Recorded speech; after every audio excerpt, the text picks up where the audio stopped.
اتصل الفريق، نزل يجري من فوق المدرج اللي يلعبون للشارع إلى يسمونه الملعب وسجد شكر لله على دخول جلده بين خشبتين. ولما تشوفوا الجيل حقنا شبت سمعتوا الصراخ والصياح؟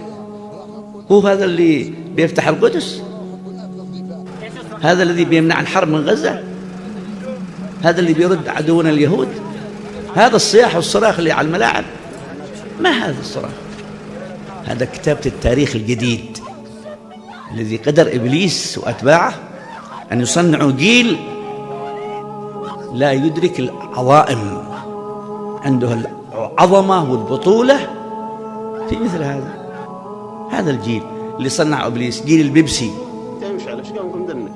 هذا جيل البيبسي، جيل الحنظل، جيل التعظيم للجنس، للإنترنت، للفيسبوك، للعقلانية الشخصية في نفسه، للشهوة. هذا هو محامل كتب، حامل كتب يدرس، ما يقدر يفتحها، ما يقدر يفتح الكتاب، ما يطيقه، يدور للجوال عشان يطارد في الجوال الصور العارية والقاذورات، ثم يعيش في هذا الوهم عشان الاختبار النهائي. ايه هو الاختبار النهائي؟ ركام شهوة تدخل في عقله، تدخل في ذهنه، تدخل في وجهه، تدخل في شكله، تدخل في روحه، تحصله ميت. أنت دا تتكلم من نتيجة التراكمات اللي أدخلها الشيطان على العقل. الإنسان مخلوق بسيط، إذا ما يجد من يربيه وينهضه ويصنعه كرجل يصبح ركام. الإنسان ليس بشيء، قال وخلق الإنسان ضعيفا، لكن عندما تتربى، عندما تتعلم، عندما تدرس، عندما تقرأ قراءتين، قراءة للحياة، وهذا اللي انتم عليها. واحد منكم يجي من أطرف البلدان لا يجي سنة، دخل المدرسة والجامعة ليه؟ لأجل الشهادة، لأجل الوظيفة والمرتب، هذه قراءة لأجل الحياة العامة، وقراءة لأجل الحياة داخل.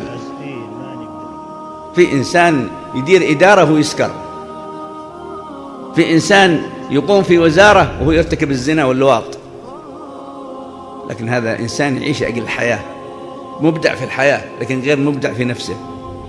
وأما الحياة الثانية أنت تكون حي ولو تكون فقير، لو ما معك لباس ما تقدر تشتري لباس، لكنك عزيز بعلمك وعزيز بدينك وعزيز بوطنيتك وعزيز بشرفك وعزيز بأخلاقك، وتحسب 1000 حساب للمعصية أنك لا تقع فيها لأنها دمار على ذاتك قبل ما تكون دمار على الآخرين. إذن أنت الرجل، هذه الرجولة.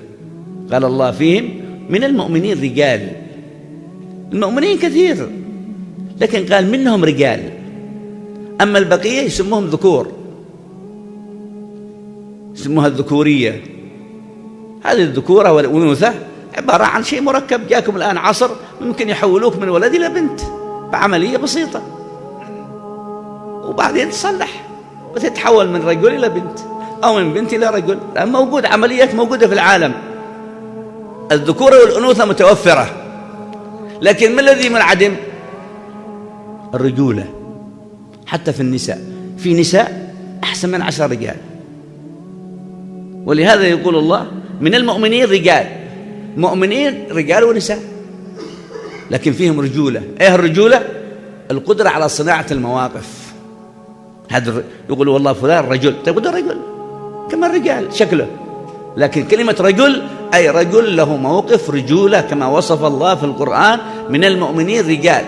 ايه وظيفتهم؟ صدقوا ما عاهدوا الله، له رابط بربه، إن صلى وإن صام وإن عبد وإن أحب وإن أبغض وإن تقدم وإن تأخر، كل عمله ما هو لأجل نفسه ولا لمصلحته، من أجل أن يحقق مطلب الله في الأرض. إذن فأنت عبد، هذا العبد الذي يحقق مطلب الله في الأرض ويترك كل القاذورات والأوساخ التي يشحنها الشيطان في العقل، في القلب، في الروح، في النفس. حاربها، باعد بينها حتى تصل إلى المستوى الذي تصنع فيه رجال.